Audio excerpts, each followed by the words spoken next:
नमस्कार, मैं हूं संजय शर्मा। आप देख रहे हैं 4PM न्यूज़ नेटवर्क। बात करूंगा हमारी आवाज़ को रोकने की, बात करूंगा कि आपसे आपकी आज़ादी छीने जाने की साजिश की। लेकिन उससे पहले एक कविता। आंदोलन पहले भीतर से शुरू हुआ था। सौरभ जी की कविता है, बहुत अच्छी कविता है।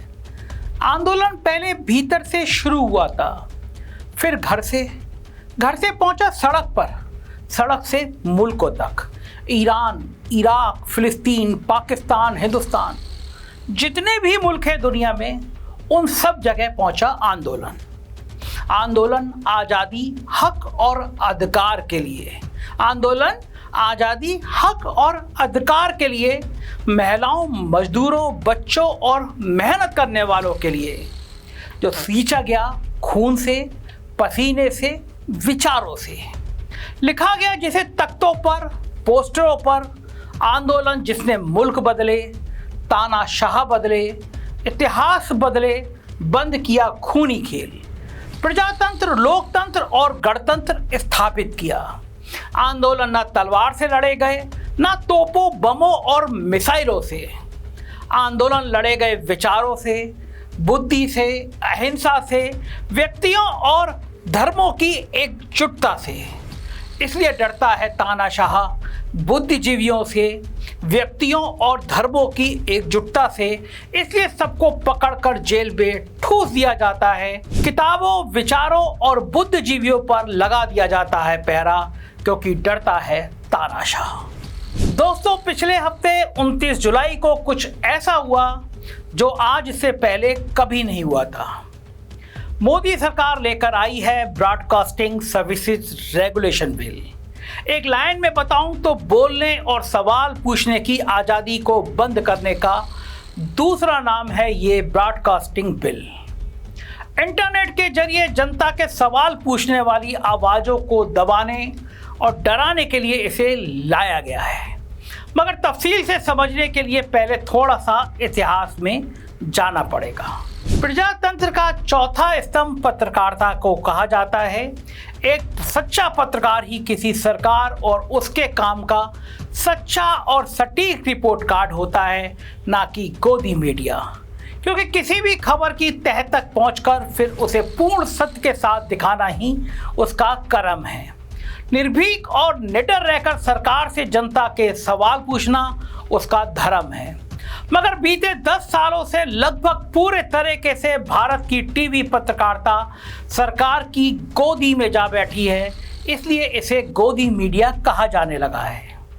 एक दो अखबारों को अपवाद मान लें तो वहां भी सबने सरकारी विज्ञापन की मलाई के लिए अपना जमीर बेच दिया है। असली खबरों के लिए जगह ही नहीं है, क्योंकि सुबह से शाम तक मोदी जी का गुणगान ही बंद नहीं होता किसी भी अखबार के दफ्तर में। मगर फिर भी मणिपुर की घटना को दबाया नहीं जा सका। रोज गिरते पुल और आपस में भिड़ती रेलगाड़ियां सबको दिखाई दे रही हैं। कमर तोड़ बजट से उठता गुस्सा सड़क से संसद तक देखा जा रहा है।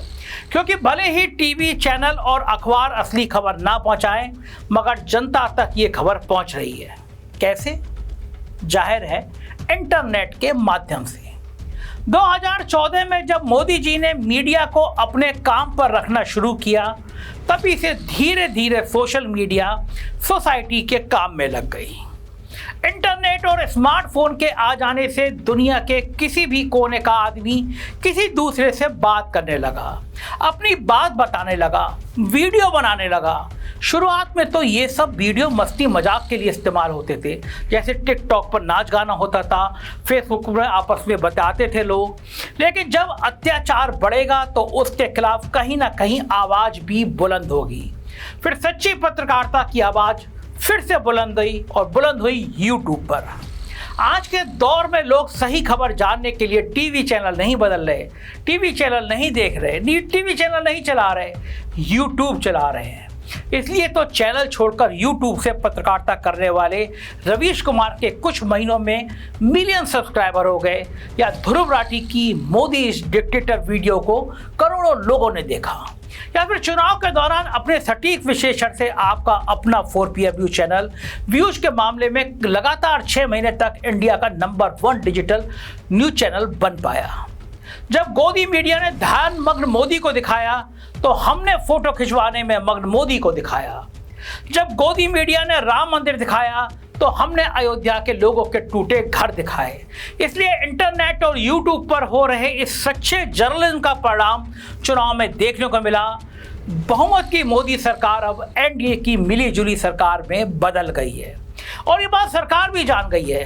टीवी और अखबार को अपनी गोदी में बिठाकर भी उनकी मनमानी चल नहीं पा रही है, क्योंकि इंटरनेट पर आज़ादी है अपनी बात रखने की और आज़ादी है अपनी मर्जी से कंटेंट देखने की। कुछ लोग इंस्टाग्राम और यूट्यूब पर केवल नाच गाना देखकर भी खुश है, मगर इसी यूट्यूब और इंस्टाग्राम में जनता के विचारों की क्रांति भी आ रही है। बस यही क्रांति सरकार को हजम नहीं हो रही। उनको लग रहा है ये हो रहा है तो क्यों हो रहा है, क्योंकि जनता सचमुच जाग गई तो हिंदू मुसलमान के नाम पर किसको लड़वाएंगे, डरकर वोट किससे मांगेंगे, डराकर वोट किससे मांगेंगे।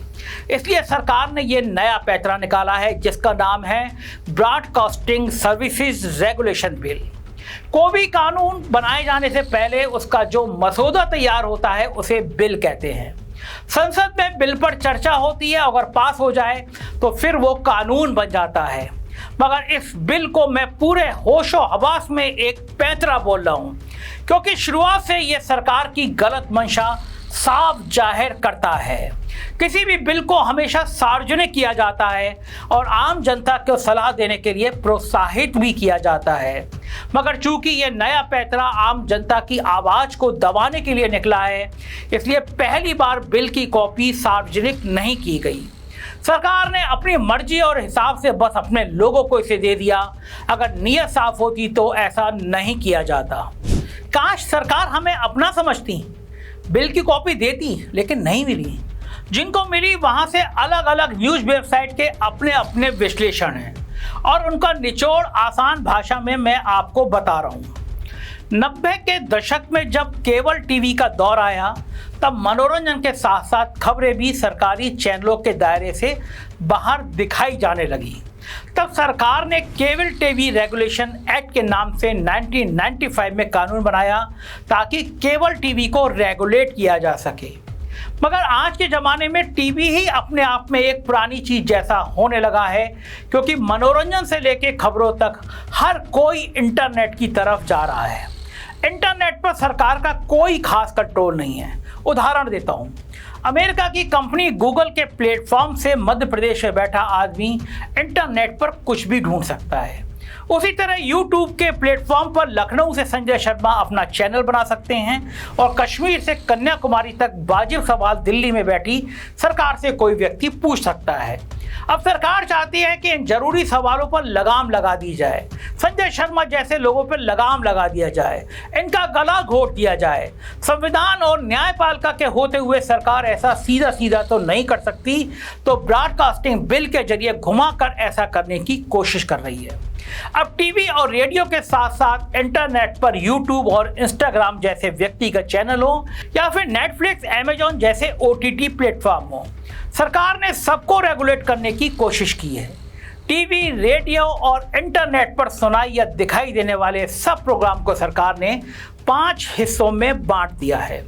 केबल टीवी, रेडियो वगैरह के अलावा जो नई कैटेगरी अब जोड़ दी गई है उसका नाम है OTT ब्रॉडकास्ट सर्विस और डिजिटल न्यूज़ ब्रॉडकास्टर।